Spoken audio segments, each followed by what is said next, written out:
Fast 10.000 Euro ist ein guter Preis für ein Fahrrad, das nicht nur zum normalen Fahrradfahren da ist, sondern auch für schlechte Wege geeignet ist. Denn wir haben tatsächlich einen Fully hier, das sogar noch mit einer Offroad-Bereifung versehen werden könnte. Aber das brauchst du jetzt erstmal gar nicht, denn es wird meistens in der Stadt oder auf Feldwegen oder irgendwelchen Wegen eingesetzt. Ja, Riese und Müller, der Spezialist für solche Fahrräder. Du strahlst so in der Anmoderation fast 10.000 Euro, trotzdem verkauft er die, oder?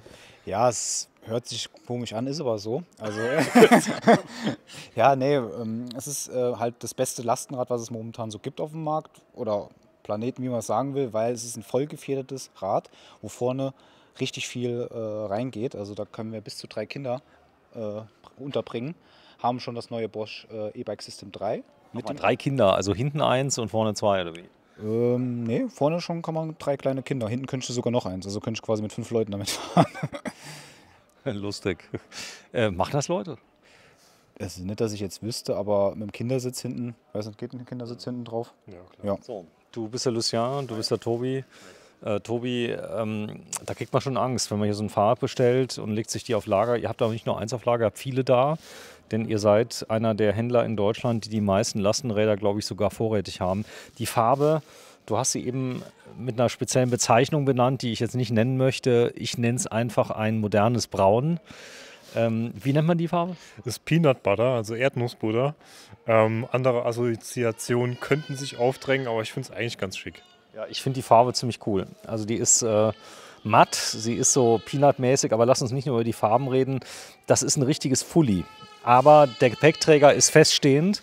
Das heißt, du kannst also hier bei dem Gepäckträger Lasten drauf machen, auch hinten auf den Gepäckträger. Was könnte da drauf? Zum Beispiel Kindersitz. Ja, Kindersitz wäre eigentlich relativ optimal dafür sogar. Kannst aber auch ganz normal deine Packtaschen dranbringen. Du kannst sogar die Packtaschen so ein bisschen seitlich einhängen und könntest dann noch oben was draufpacken. Wird auch noch irgendwie funktionieren. Also da kannst du auf jeden Fall genug mitnehmen. Ja, das ist der größte Powerpack, den ich je gesehen habe. 725 Wattstunden. Also lasst euch nicht, Best 3 übrigens, also das neue Bussystem ist hier im Einsatz von Bosch. Das ist ja mal ein fettes Ding, aber der passt nicht auf jede Halterung. Nee, muss natürlich auch der Anschluss halt dafür sein. Aber das ist schon ein dickes Ding. Also damit kann man schon mal ein bisschen was fahren. Ne? 725 Wattstunden als Aufbauakku. Aber es kommt noch besser. Ich glaube, da gehen sogar 2 Akkus. Ne? Nee, so weit sind wir tatsächlich beim neuen System noch nicht. Also Dual Battery, da sind wir noch beim Bosch E-Bike System 2. Aber ganz ehrlich, 725 Wattstunden, das ist schon einiges. Und ich meine, im Zweifelsfall, du hast ein Lastenrad. Ja, Du kannst einen zweiten Akku mitnehmen. genau, du kannst mal locker einen zweiten mitnehmen. So, jetzt haben wir hier eine Stahlfeder. Das lässt ja schon auf einiges schließen. Wir haben ein richtiges Fully mit drin. Von welchem Hersteller ist die Feder, weißt du es? Ich glaube, es ist X-Fusion. X-Fusion, stimmt. Ich habe zwar keine Ahnung, von was du sprichst, aber es stand drauf auf der Feder. Stahlfeder wie im Automobil. Also das ist praktisch vollkommen vergleichbar. Ja, also hier musst du gar nichts mehr einstellen, was irgendwie mit Luft zu tun hat. Du kannst halt die Vorspannung einstellen, indem du die Feder halt ein bisschen zusammendrehst oder eben auseinanderziehst. Aber ansonsten super pflegeleicht, kommt nichts dran. Kommt nichts dran. So, jetzt hast du hier vorne hast du so einen Käfig. Da ist aber auch richtig eine Ummantelung drumherum. Du hast 2 Sicherheitsgurte. Mach mal auf, das ist total lustig. Das ist nicht gedacht für Puppen, sondern Kinder, die ein bisschen kleiner sind, sind so klein. Die passen da wirklich drauf. Genau, also du hast hier 3-Punkt-Gurte, glaube ich sogar. Hast eine richtige Sitzbank drin verbaut. Ist natürlich optional, ne? Typisch Riese Müller. Du kannst dir aussuchen, willst du vorne so eine Hardcover-Box haben, die abschließbar ist? Willst du einfach nur das offene Gestell hier haben? Willst du nur die niedrigen Seitenwände haben? Oder halt das komplette Passagierpaket wie hier? Warte mal, jetzt ist der Zeitpunkt gekommen, da muss ich meinen Weitwinkel mal ganz ausfahren. Denn wenn man hier rein guckt, dann siehst du mal, wie viel Platz hier drin ist. Also, dass ihr mal auch nur mal reinschaut. Das ist natürlich ein traumhaftes Gefährt für kleine Kinder, die so ein bisschen Zeltcharakter haben wollen. Die können nach vorne nicht rausgucken. Können sie nach vorne gucken? Nee. Nee, also du kannst hier oben das Sonnenverdeck drauf machen. Also nach oben. Da kannst du nach oben gucken, aber nicht direkt nach vorne. So, kannst du die Seiten hochkrempeln, wenn es warm wird? Oder wie geht das? Ja, eigentlich nicht dafür vorgesehen. Man könnte es vorne aushängen und das ganze Gestell runternehmen. Aber so an sich ist dieses Cover erstmal relativ fest. Relativ fest. Das heißt, die werden dann wie so wie nennt man das, im Bratschlauch bei 35 Grad. Ja, da lässt du einfach das ganze Verdeck ab. Ah, das geht auch. Ja, ja, klar. Das heißt, du kannst das Cabrio fahren. Ne? Du kannst das Cabrio fahren, genau. Boah, ist das ein geiles Teil. Also cool finde ich ja dieser Stahlrahmen. Ist das Alu-Stahl drumherum? Das ist Alu.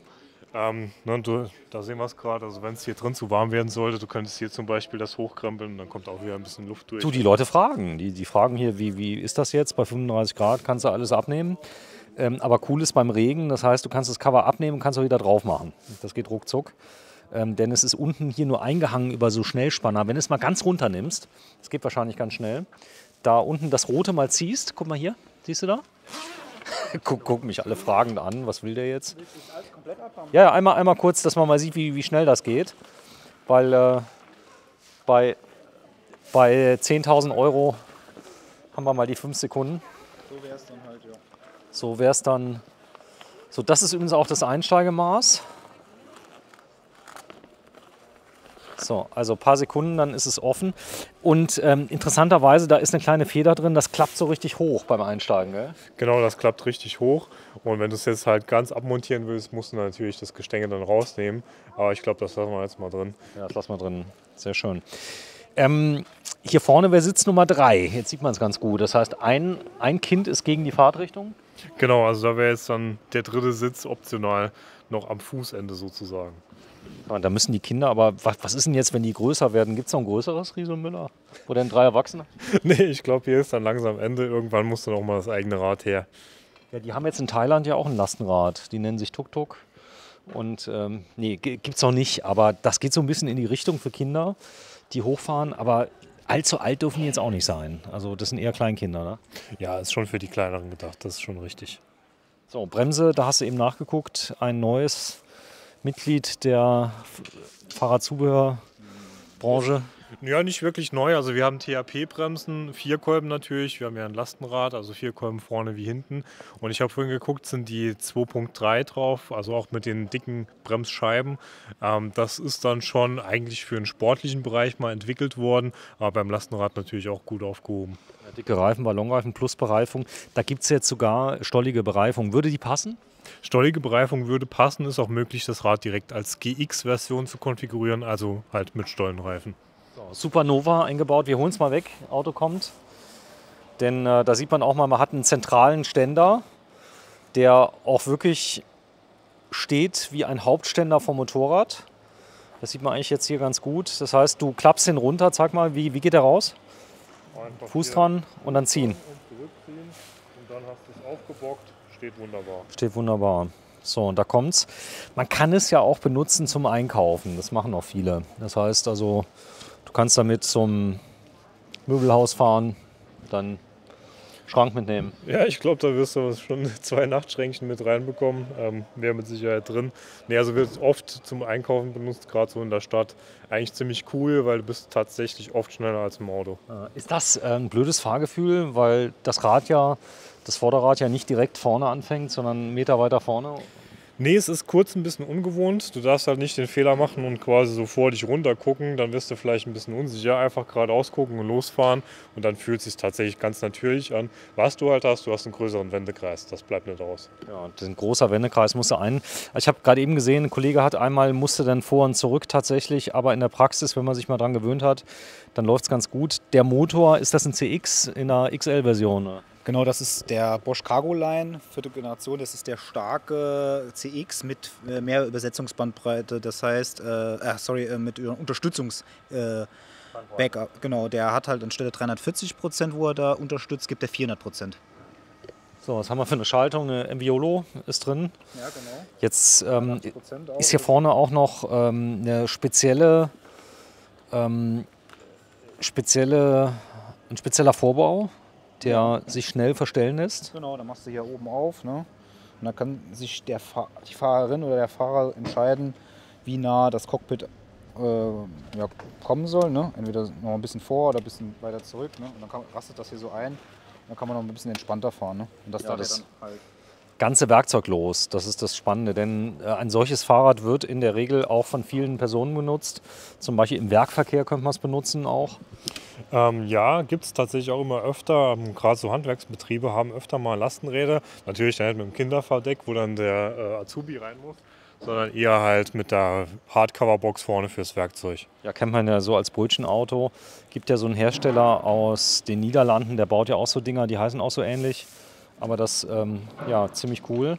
Dann sieht man hier unten, das ist diese Gelenkigkeit, die das Ganze überträgt. Das ist wie beim Auto eigentlich, oder? Ja, also die Lenkstange ist eigentlich auch super solide verarbeitet. Also da schlägt auch nichts aus oder so. Ja, Wäre noch schöner. So beim Fully, die Aufgabe, den Gates Carbonriemen immer gespannt zu halten. Wie funktioniert das? du hast so eine kleine Vorspannrolle, die sieht man hier. Genau. Die dann halt immer die Spannung aufrechterhält auf dem Riemen. Das funktioniert in der Praxis. Das funktioniert, ja. Du bist gerade eben kurz rausgefahren, bist abgegangen wie Schmitz Katze. Der Motor ist extrem stark. Steigungen mit Kindern kein Thema. Nee, also da kannst du wirklich richtig viel Last mitschleppen und kommst trotzdem den Berg hoch. Also mit der Mountainbike-Bereifung kann man das Ding tatsächlich auch ernsthaft ja, über ein bisschen engere Wege den Berg hochfahren. Ist überhaupt kein Problem. Ja, ihr habt eine Supernova vorne und hinten. Genau, und vor allem halt auch Bremslicht. Ne? Ist ja gerade im Stadtverkehr durchaus ein Thema. Und vorne der große Scheinwerfer auch mit Fernlicht. Ja, habe ich nämlich eben gesehen, schon das Bremslicht mit drin. Also all das ist da. Eigentlich muss man dieses Fahrzeug eher sehen als Pkw-Ersatz. Also dann wird das Thema Preis natürlich auch ein bisschen sichtbarer. Wenn du jetzt hier natürlich ein Lastenrad hast aus einer anderen Fertigung, bist du auch dein Geld los, oder? Ja, also du darfst jetzt nicht wirklich mit dem Fahrrad vergleichen. Das ist schon ein vollwertiges Fahrzeug. So, hier sind wir. Lucien, du darfst es nochmal zumachen. Ja, ist viel los hier, ne? Ja, Moment, gerade hier kleiner Auflauf. Aber da lassen wir uns ja nicht von abbringen.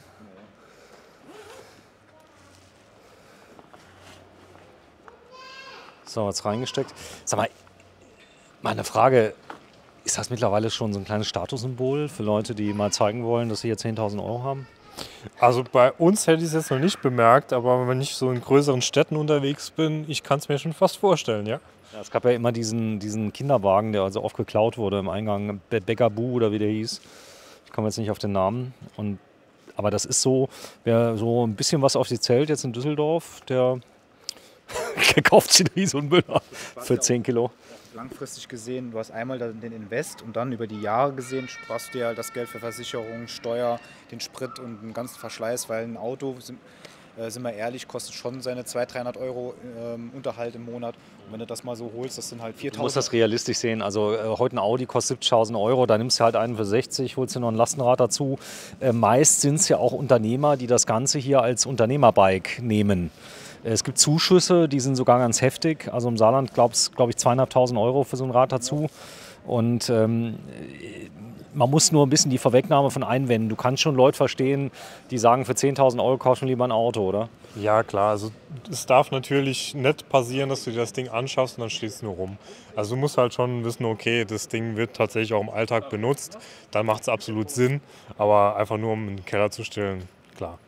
Cool. So, bitte, Lucien. Soll ich fahren? Warte, ich filme erstmal gerade das Preisschild ab. Also ich habe euch nicht belogen. Da steht's. 9.228 € und 50 Cent. Du bist eben schon gefahren und es geht wirklich wie eine Rakete ab und macht richtig Spaß. Also du sagst, wenn du hiermit fährst, also wenn du keine Aufmerksamkeit möchtest, wäre das falsche Rad. Definitiv. Also allein schon die Farbe fällt auf, dann ist halt einfach ein riesiges Fahrzeug, was aber trotzdem irgendwie ein Fahrrad ist, das fällt auf. Ja, ist halt schon. Du darfst in der Fußgängerzone, wenn das zum Beispiel erlaubt ist zu fahren, das ist ein Fahrrad, ganz normales Fahrrad, darfst du mitfahren. Genau, auf Radwegen und gerade deshalb bist du halt oft auch schneller als mit dem Auto in der Stadt unterwegs. Ne? So, Lucien, checkt mal vorher den Turbo, ob der auch eingelaufen ist.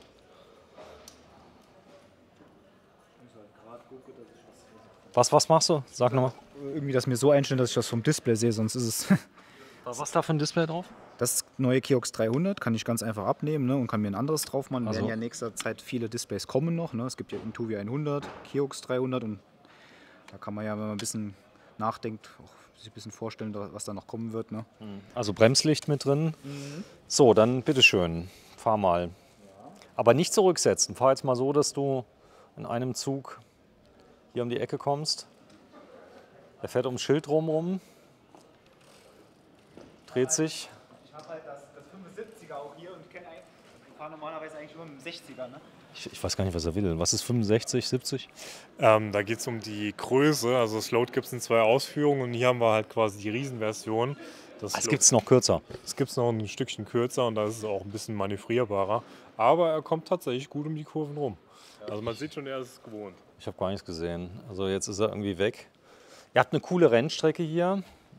Hier ist 30er-Zone, also mit 25 km/h kann eh nichts passieren. Da kommt er. Das ist schon wendig. Wenn du dich erstmal an die Größe gewöhnt hast, dann ist der Schwerpunkt ja sehr tief, auch bei den Kids. Also das umkippt oder so, das Problem hast du nicht. Was ich cool finde ist, wenn du es abgestellt hast, kannst du es sogar im abgestellten Zustand mit Kindern stehen lassen. Denn es steht wirklich sehr sicher. Genau, deshalb auch dieser doch ziemlich große Ständer, der dann halt auf 2 Füßen wunderbar steht. Da kannst du auch in Ruhe beladen. So, also wenn Sie noch 10.000 € übrig haben und 3 Kinder, kleine Kinder. Geht auch mit einem oder 2 Kindern. Geht auch mit einem oder 2 Kindern oder auch ohne Kinder. Oder halt mit dann 4. Ne? Und ein Fully wollen, das gibt es nur als Fully oder gibt es das auch als nicht Fully? Ich glaube, das Load gibt es tatsächlich nur als Fully. Ne? Das Load gibt es nur als Fully. Das hier ist ja das neue Load 4. Aber es gibt das Paxter auch ohne Vollfederung, was wir ja auch letztens gezeigt haben in einem anderen Video. Ist es wirklich billiger dann? Ja, also das Paxter von damals, wo du ja gesagt hast, das wäre dieses James Bond Bike, ne? Ja. Weißt du noch? Vor ein paar Monaten, das ist auch deswegen so hochpreisig gewesen, weil wir alles reingeknallt haben, was ging. Das war auch bei 10, ne? Ja, genau, 9,2 so rum. Und, aber was würde das kosten, wenn du es jetzt voll machen Paxter. würdest? Nee, das hier. Das ist schon relativ voll. Also Rohloff geht ja momentan, vielleicht GX-Bereifen, aber wir schaffen nicht, die 10 zu packen. Also das ist schon. Aber eine Rohloff, da kommen wir noch auf 10, oder? Rohloff gibt es momentan ja beim Load 4, nicht wegen dem neuen Best 3-System. Was auch immer. Also es gibt Enviolo, stufenlose Schaltung, vielleicht nochmal kurz für alle Leute, die es nicht wissen.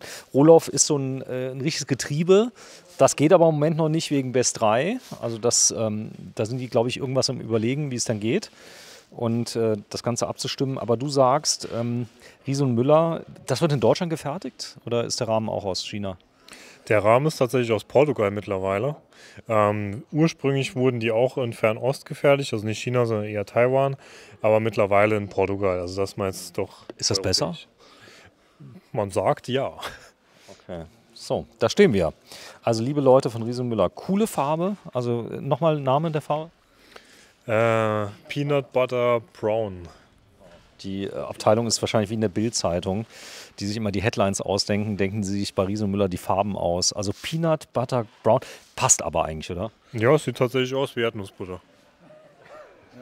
So, wenn ihr sowas testen wollt, das ist eins von unzähligen Riese und Müller Testbikes. Ihr seid einer der größten Läden für Riese und Müller in Europa. Ja, zumindest mal hier. Und die Leute fahren die sehr gerne Probe. Aber das Ding, das musst du wirklich mal Probe fahren. Also, dass man mal sieht, wie funktioniert das Ganze. Aber du musst auch eine gewisse Leidenschaft für Lastenräder entwickeln.